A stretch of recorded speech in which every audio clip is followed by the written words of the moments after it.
હાલમાં કંપની તમારા જે મતલબ કલેક્ટર સાહેબના ઓર્ડર ઉપર કામ ચાલુ છે.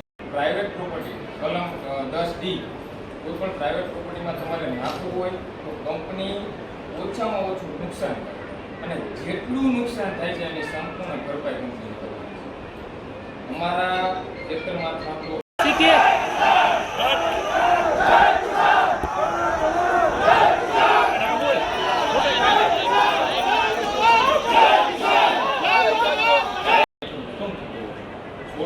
તમારા તરફથી જો અમારા ખેતરમાં કામ કરવાની મંજૂરી મળતી હોય તો એ કાયદા મુજબ ખેડૂતોને વળતર શું કામ?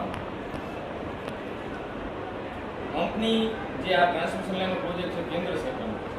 લાયસન્સ લેવું હોય, CRC હોય કે કલમ 164 હેઠળનું એપ્રુવલ લેવું હોય